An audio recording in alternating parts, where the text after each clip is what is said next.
Hey guys, welcome back to my channel. My name is Brittany and this is Faith in Business with Britt. If you are new here, welcome, and if you are returning, welcome back.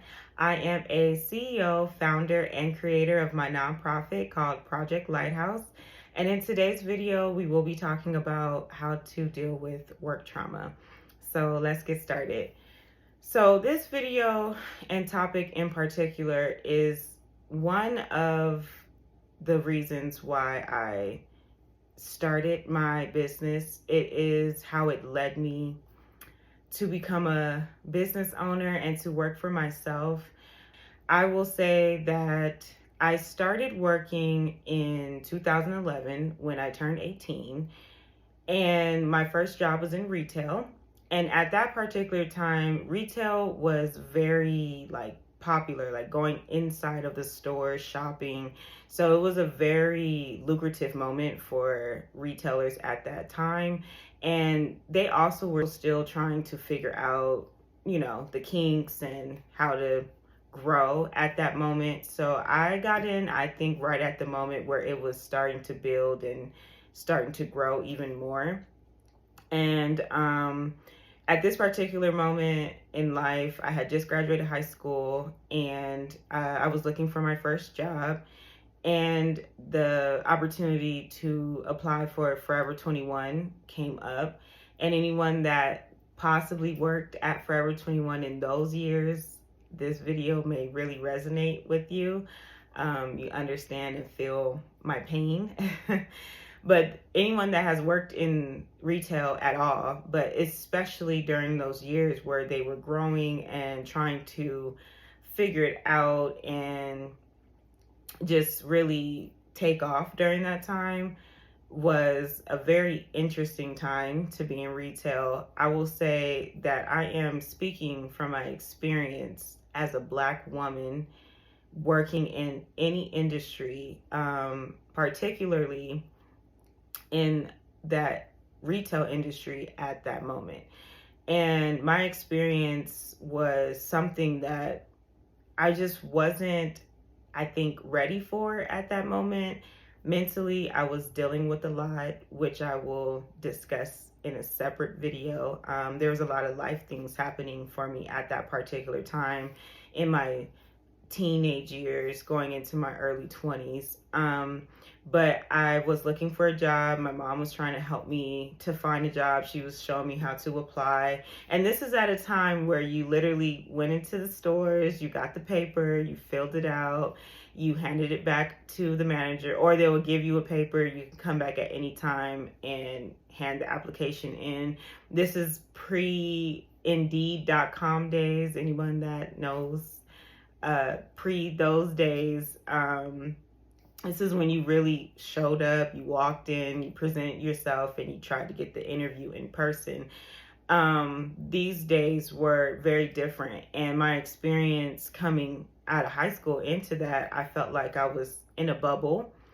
In my town that I grew up in, schools that I went to. So being thrusted out into the world in that way, I felt kind of lost in a sense. And also I understand that that was around the time where we're trying to grow up and figure it out and, see what we wanted to do. But it also was kind of just like a shock for me.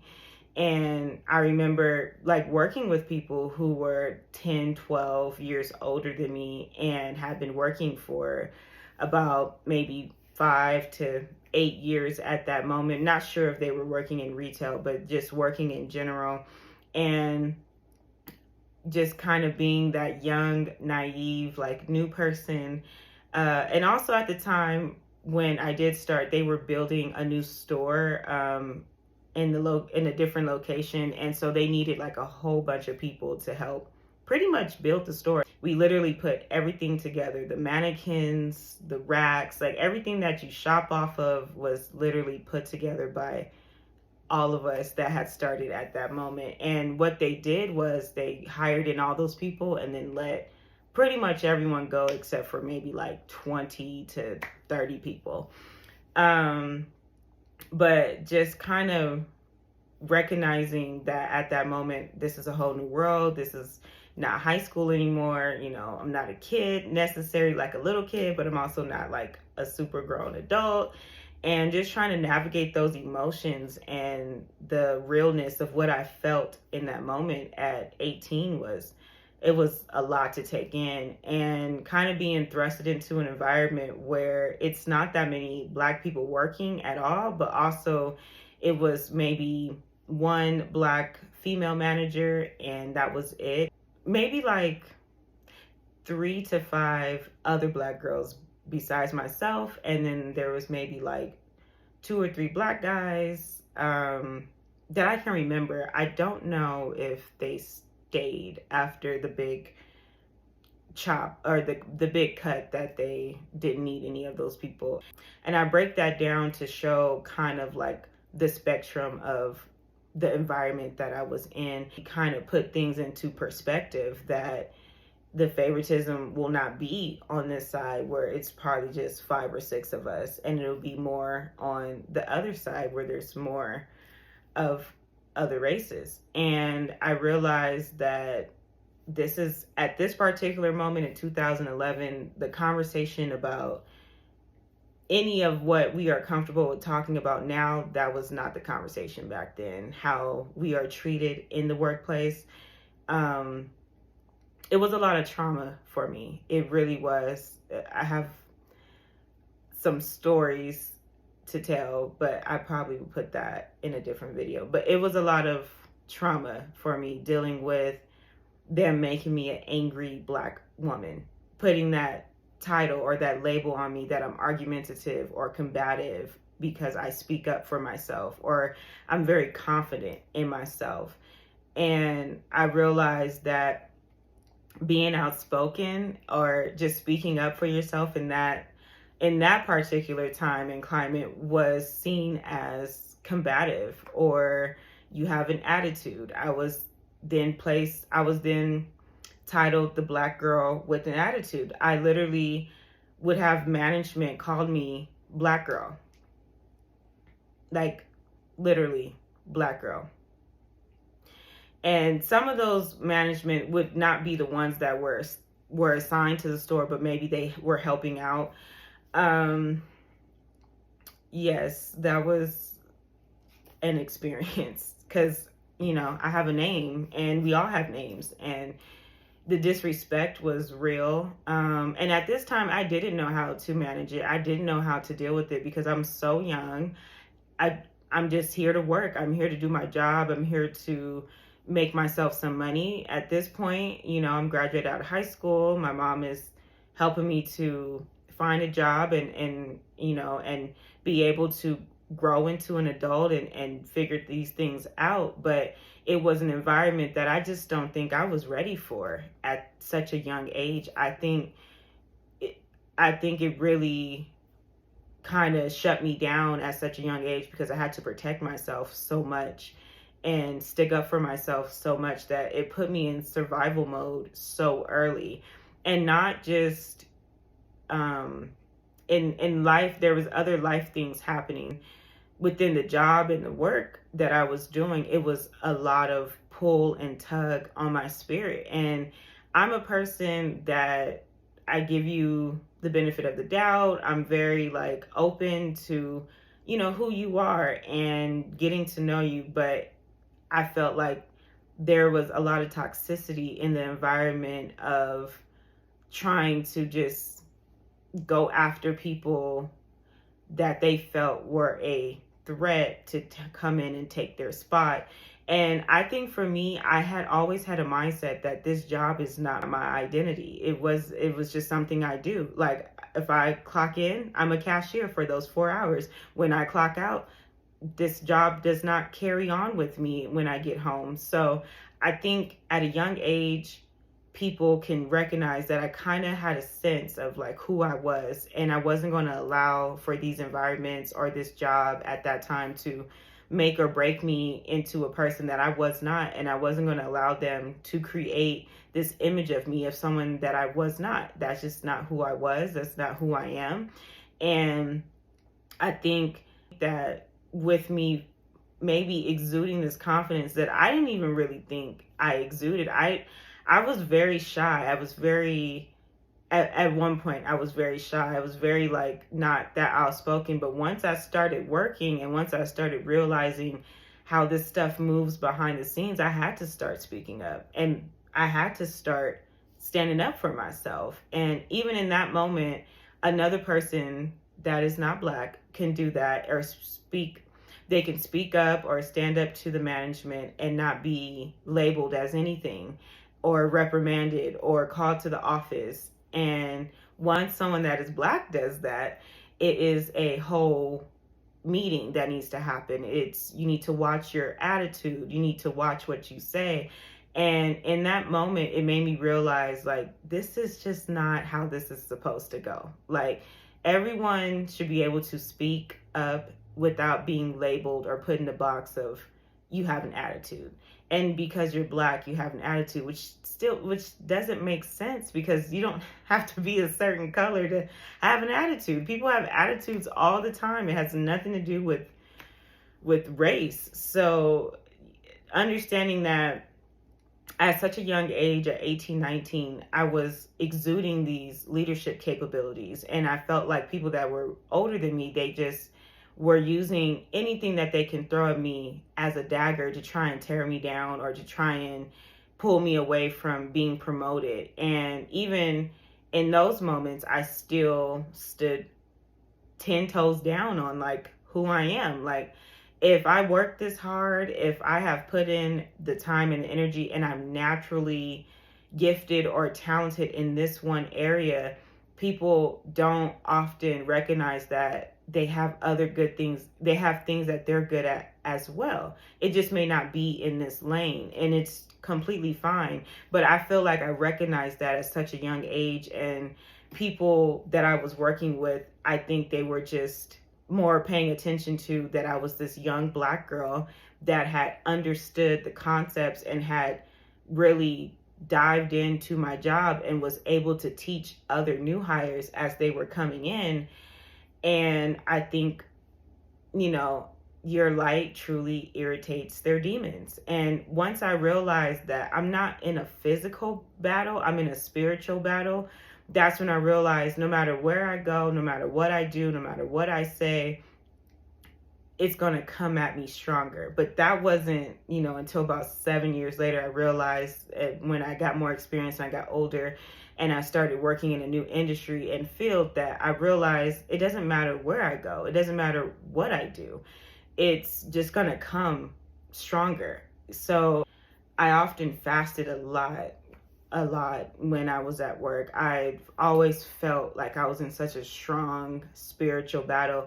And if you don't allow yourself to really surrender and really just trust God with your next steps, so many times I wish I would have just walked away and quit, because it was no good for my mental health. And even though I needed to pay for certain things and I had responsibilities, I didn't want to put my mental health underneath any more stress than what it was already. And I felt that at that time when I was younger, that is what put me in survival mode so young.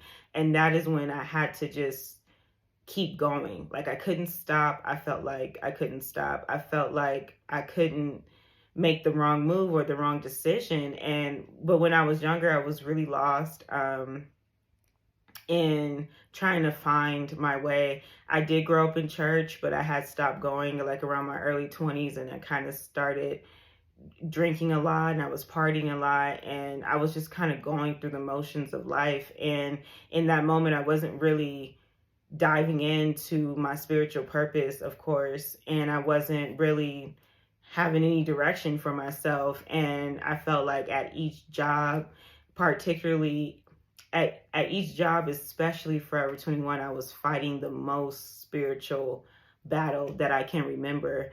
And there's some stories that go along with it that I probably will put in a separate video, but I really experienced so much that it made me realize this is not it.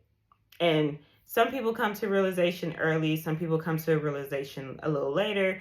For me, I had came to that realization early, but I also was held back by the fear of not being able to provide for myself. And that also played a role in why I stayed at Forever 21 for the first 4 years of my career.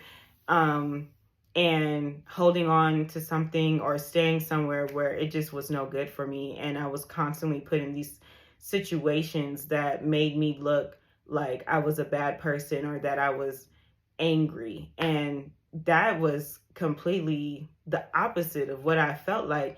And I often feel like people don't pay attention or don't think that you're going through anything. A lot of work environments have a lot of games. People like to try and get you in trouble. They like to take your words and flip them or try and get you even fired. And a lot of that is just not okay. Like, everyone obviously is getting a job so that they can provide and care for themselves and their families. And being in environments where people were working so hard to tear people down or get them fired was just not okay with me. And I feel like, in that experience in Forever 21 and just as a Black woman, a young Black woman at that time, it was very traumatic. It was very just, I had such a really bad experience. And then on top of that, it's like at this time, working part time and the company giving out maybe 24 hours possibly throughout the week when they have more than enough money to share way more hours, and the hours are going to people that don't work hard. They call off all the time. They're always late. They have terrible attendance. And working in retail, it's all about fashion and being trendy. And some of the people didn't have any fashion sense. And it just went to show, it showed me how this is working. It showed me what it is, the politics behind it.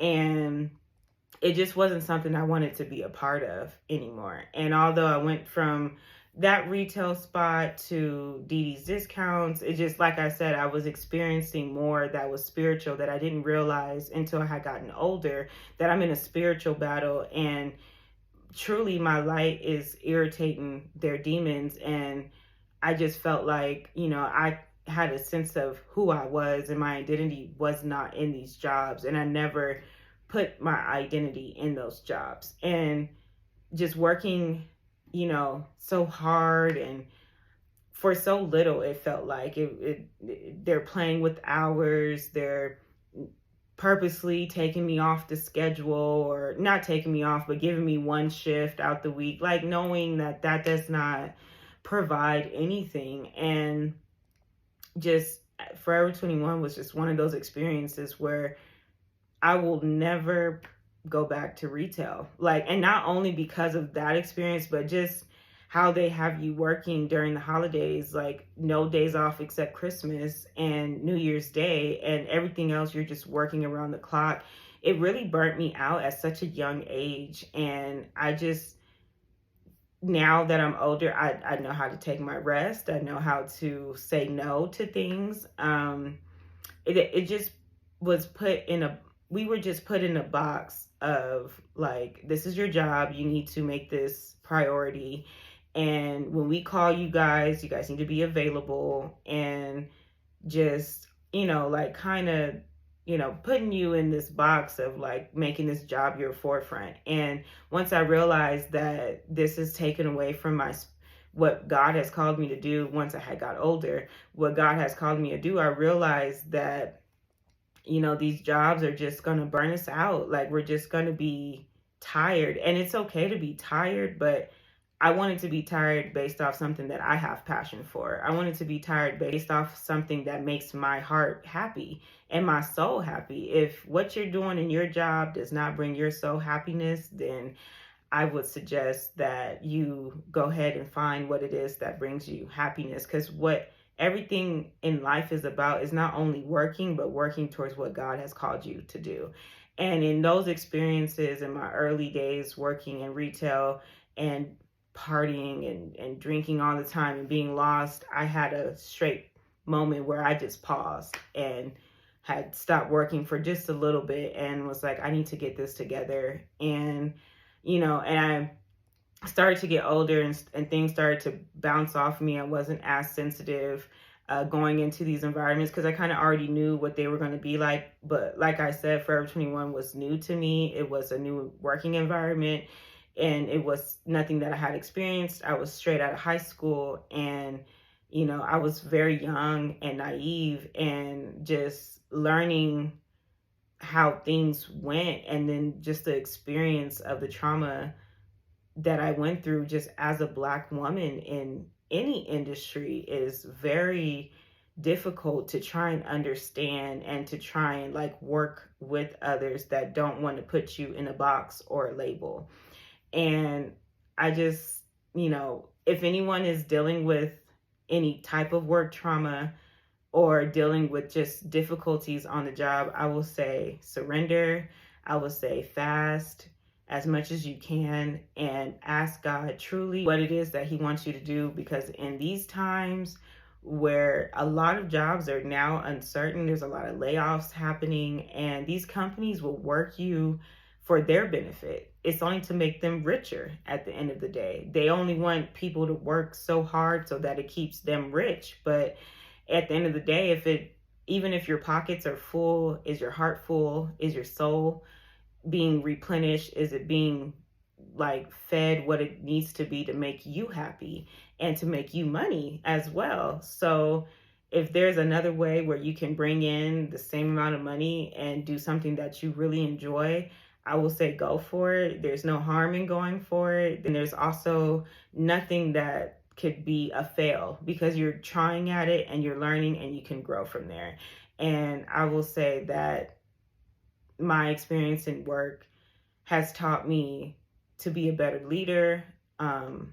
It's taught me to be a better communicator and to also just stand up for myself. Oftentimes, I will hear people like, oh, you can't say that, you can't do this. Why not? Why not? Why can't I say what it is that I want to say? No one or no company should be pumping fear into you to make you go silent. That is not how that works. That is not what God blessed you with the mouthpiece for. It is used to speak up and to stand up for things that are not right. And I often was that person that would speak up and stand up for what wasn't right or what I felt was disrespect. And oftentimes that's when that label was created. But I know as long as I spoke up and as long as I said something, then that next person that's coming in behind me, maybe they won't have to experience the same thing that I experienced. And also, like I said, this was years ago. This is when times were different, things were different. And now we have progressed and these conversations are being had more. But my experience at that particular time growing up in it was very rough. And, I will stand by and I will stand on and say I wouldn't change anything about like what I said or how I defended myself or how I spoke up for others, because there's nothing that's going to change if we're silent. Nothing's going to happen if we don't speak up. And I just want to say that if you are dealing with any type of work trauma in whatever industry that you're in, just go ahead and try and find ways to start to leave that industry, but still brings you what you need throughout the month. And hopefully you find what you are searching for and what makes your heart and soul happy. So I hope this video has encouraged you. I hope it has blessed you.